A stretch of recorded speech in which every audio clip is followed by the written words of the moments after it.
ముందు ఒక రకంగా ఉంటాయి, ఎలక్షన్ తర్వాత ఒక రకంగా ఉంటాయి. ముఖ్యంగా అధికారంలో వచ్చిన మిత్రపక్షాలు నా దృష్టిలో, అంటే ఈ కూటమి దృష్టిలో పెట్టుకుని నేను చెప్పట్లేదు, నాకున్న పరిమితమైన రాజకీయ పరిజ్ఞానంతో ధృతరాష్ట్ర కవులు లాంటిది.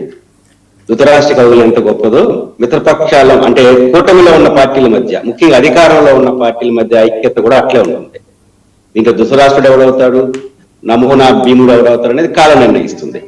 వామపక్షాలు కాంగ్రెస్ పొత్తు చూసుకున్నా, వామపక్షాలు తెలుగుదేశం పట్టుకున్నా, వామపక్షాల పొత్తు కేరళలో బెంగాల్లో చూసుకున్నా అల్టిమేట్ గా ఒకరు గెయిన్ అవుతారు, మిగతా బలవుతారు.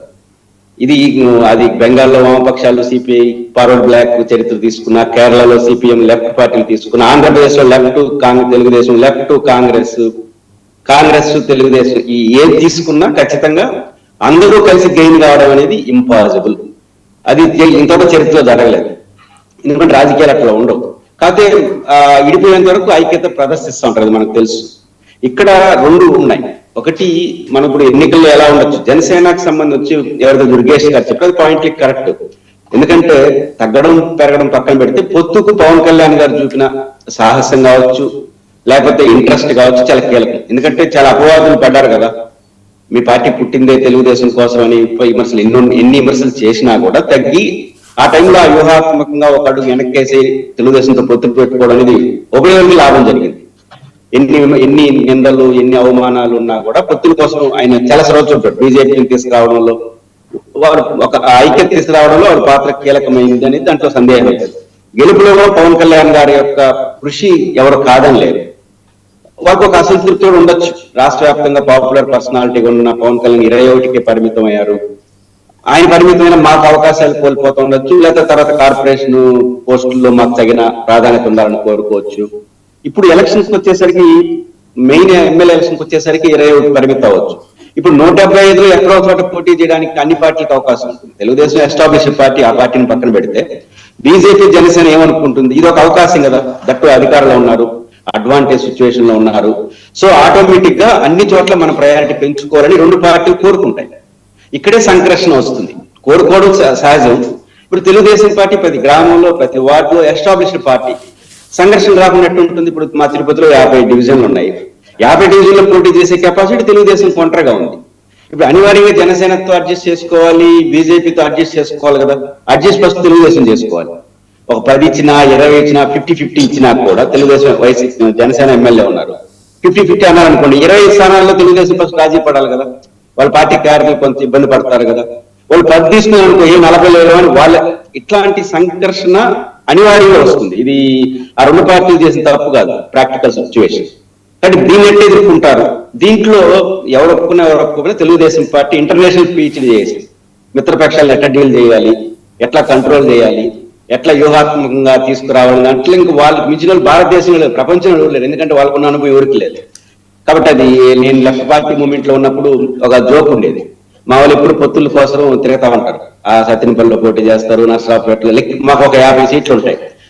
మమ్మల్ని 10-15 తీసుకురావాలని 3 నెలలు ట్రైనింగ్ ఇస్తారు. వాళ్ళే 50తో స్టార్ట్ చేస్తాం, మా నుంచి 15 వరకు తీసుకొస్తారు. మళ్ళీ చంద్రబాబు గారి దగ్గరికి వెళ్ళేసరికి 10-15 ఫైల్ అవుతాయి. ఆ రకమైన ఎక్స్పీరియన్స్ వాళ్ళకి తప్ప ఎవరికి లేదు. దీని ఎట్లా జనసేన తట్టుకుంటుంది, దీని ఎట్లా నిలకడ చేసుకుంటుంది అనేది కాలం నిర్ణయించాలి. ఏదైనప్పటికీ 3 పార్టీల మధ్య పొత్తు అన్నది అడ్జస్ట్మెంట్ కాడ సమస్యలు వస్తాయి. దాన్ని ఎట్లయితే దానివల్ల ఓడిపోతారు గెలుస్తారు నేను అన్నగాని ప్రభావం ఉంటుంది. ఇప్పుడు ఎట్లా ఉంది వాసుదేవ్ గారు, ఒకప్పుడు ఓడిపోయినా పర్వాలేదు మన మిత్రాల ధర్మాన్ని పాటించాలనే కాలం 10-15 ఏళ్ళ క్రితం. ఇప్పుడు అట్టగా వ్యక్తిగత ప్రయోజనాలు వచ్చేసినాయి. ఇప్పుడు నాకు సీట్ రాకపోతే నేను ఏం చేస్తాను, ఇండైరెక్ట్ గా ఇంకోరికి సపోర్ట్ చేస్తాను. ఇట్లాంటి సిచ్యువేషన్ కొన్ని వచ్చే అవకాశాలు ఉంటాయి. దీని ఎట్లా జనసేన ఎదుర్కొంటుంది, ఇట్లాంటి మన జనసేనలో సరే గాది వెంకటేశ్వర గారు ఒప్పుకోకపోవచ్చు. ఎలక్షన్ ముందు మామూలుగా ప్రత్యర్థి నుంచి మన వైపు చేస్తారు పార్టీల్లో, అనూహ్యంగా మిత్రపక్షాల నుంచి చేరినారు అటు ఇటు. తెలుగుదేశం నుంచి జనసేన చేరడం పొత్తు పెట్టుకున్న తర్వాత ఆయన ఎమ్మెల్యే క్యాండిడేట్ అయిపోయినాడు. ఇప్పుడు దాదాపు 21 మందిలో చాలా మంది అటు ఉన్నారు. ఎన్నికలు పొత్తు కుదిరిన తర్వాత అసలు మిత్రపక్షాల మధ్య చేరికలు ఉండకూడదు కదా. చేరికలు ఉన్నారంటే అది వ్యూహాత్మకమా, ఇట్లాంటివి రేపు కార్పొరేటర్లు ఎన్ని జరుగుతాయి, ఇది కూడా ఒక చర్చ నడుస్తుంది. ఏదైనప్పటికీ కూడా మిత్రపక్షాల మధ్య ఈ ఎట్లాంటి పరిస్థితులు వస్తాయని చెప్పి జనసేన బీజేపీ క్యాడర్ల మధ్య ఎదగాలని తపన, ఇదో అవకాశం. 175 నియోజకవర్గాల్లో ఎలక్షన్లో పోటీ చేయడం, గెలవడం, వాడడం అనేది డెమోక్రసీలో ఒక పార్టీకి లభించిన అవకాశం కూడా దాన్ని ఎట్లా చూస్తారనే దాన్ని బట్టి ఉంటుంది. ఖచ్చితంగా వైఎస్ఆర్ కాంగ్రెస్ పార్టీ కూడా ప్రధానంగా నేను చూస్తున్నది ఏంటంటే ఎలక్షన్ అన్ని చోట్ల జరగాలి. జగన్మోహన్ రెడ్డి గారి మాటలు చూస్తున్నప్పుడు గెలవడం వాడడం ప్రయారిటీ కన్నా అన్ని వార్డులు లాస్ట్ టైం ఇనానమస్ మంచి చెడ్డలు మాట్లాడుకుంటే పక్కన పెడితే అన్నింటిలో జరిగితే వైసీపీకి లాభం ఏంటి? వాళ్ళు చేసిన పోరాటాలకి వాళ్ళు చేస్తున్నట్టు ప్రజలకు సంబంధించి అనేక ఇష్యూలు చేశారు కదా, అవి రిఫ్లెక్ట్ అవడానికి ఎంత కారణం అవుతాయి? టెస్టింగ్ పాయింట్ గా ఉంటుంది కదా. ఇప్పుడు వాళ్ళు కొన్ని యాక్టివిటీస్ 2 చేసినారు, ఎలక్షన్ జరిగితే రెస్పెక్ట్ అవుతారు కదా ప్రజలు.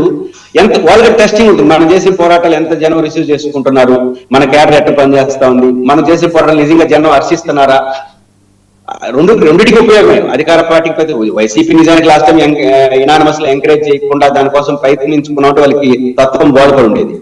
వాళ్ళు దాన్ని చేయకుండా ఎనానమస్ కి ఎక్కువ ప్రయారిటీ ఇచ్చారు. తత్వం ఎందుకు బాధపడుతుంది? ఎమ్మెల్సీ ఎన్నికల్లో వాళ్ళు పట్టించుకోలేదు. నిజానికి ఎమ్మెల్సీ ఎన్నికల్లో మంచి హెచ్చరిక కదా, మన పరిస్థితి ఎట్లుందో గ్రాడ్యుయేట్స్ తో తెలియడానికి. అట్లాగే కార్పొరేషన్ జెడ్పీటీసీ లో కానీ ఎలక్షన్స్ అన్నిట్లో జరుగుంటే అప్పుడే తెలుగు వైసీపీ కొంత హెచ్చరిక వచ్చి ఉండేది, మన పలానా చోట్ల బాగోలేదు అనేసి.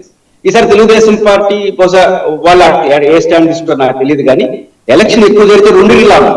ప్రతిపక్షానికి మన పల్స్ ఏంటి, మనం చేసిన పోరాటాలు ప్రజలు ఎంత చూస్తున్నారని అర్థం. అధికార పార్టీకి ఎక్కడ ప్రజల్లో మనకు వీక్ అయింది తెలుసుకుని ఇంకా 2.5 ఏళ్ళు ఉంది కదా. ఎలక్షన్ జరిగితే ఉభయోలకు మంచిది. సరే, ఈ 2 పార్టీలు ఎట్లా వ్యవహరిస్తే మనం ఇంకా టైం ఉంది కాబట్టి మిత్రపక్షాల మధ్య పొత్తు అవగాహన ఒక రసవత్తరంగానే ఉంటుందని మాత్రం చెప్పగలం. Right sir. సప్తగిరి ప్రసాద్ గారి దగ్గరికి వెళ్దాం. సప్తగిరి ప్రసాద్ గారు,